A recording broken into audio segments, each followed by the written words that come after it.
थेट जातोय आपण कोल्हापूरमध्ये. डी वाय पाटील यांच्या पार्थिवावर अंत्यसंस्कार करण्यात येणार आहे. त्यांची अंत्ययात्रा निघाली आहे, त्याचीच ही थेट दृश्य कोल्हापूरमधून.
आपण थेट कोल्हापूरमध्ये गेलोय. या ठिकाणी डी वाय पाटील यांना अखेरचा निरोप दिला जातोय. त्यांची अंत्ययात्रा सुरू आहे. असंख्य कोल्हापूरकरांनी या अंत्ययात्रेसाठी हजेरी लावली आहे. त्याची ही थेट दृश्य कोल्हापूरवरून.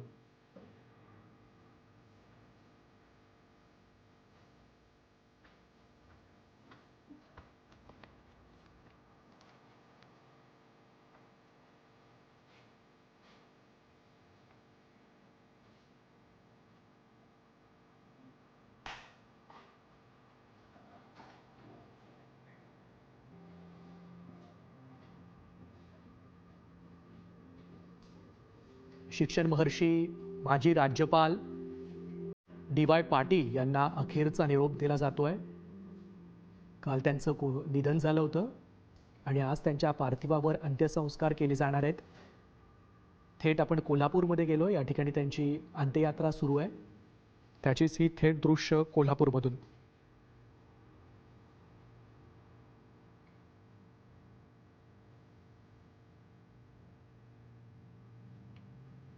आज सकाळपासूनच अनेक मान्यवरांनी त्यांच्या पार्थिवाचं दर्शन घेतलं.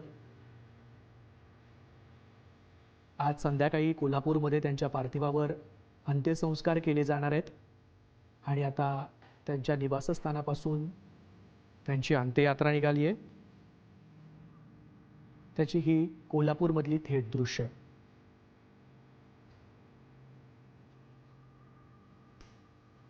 शिक्षण क्षेत्रामध्ये अत्यंत महत्त्वाचं आणि मोठं काम उभारणारे डी वाय पाटील सगळ्या महाराष्ट्राला परिचित आहे. महाराष्ट्रातील एक ज्येष्ठ शिक्षण तज्ज्ञ आणि राजकीय व्यक्तिमत्व म्हणून त्यांच्याकडे पाहिलं जातं. काल त्यांनी अखेरचा श्वास घेतला आणि आज कोल्हापूरमध्ये त्यांच्या पार्थिवावर अंत्यसंस्कार केले जाणार आहे. डी वाय पाटील विद्यापीठ नावानं त्यांनी शैक्षणिक क्षेत्रामध्ये मोठं जाळं विणलेलं होतं आणि या माध्यमातून अनेक विद्यार्थ्यांनी शिक्षण देखील घेतलं. शिक्षण क्षेत्रामध्ये भरीव काम डी वाय पाटील यांनी उभं केलं. बिहार, त्रिपुरा या राज्यांचं राज्यपाल म्हणून देखील त्यांनी काम केलं होतं. आज त्यांच्या पार्थिवावर कोल्हापुरामध्ये अंत्यसंस्कार केले जाणार आहेत.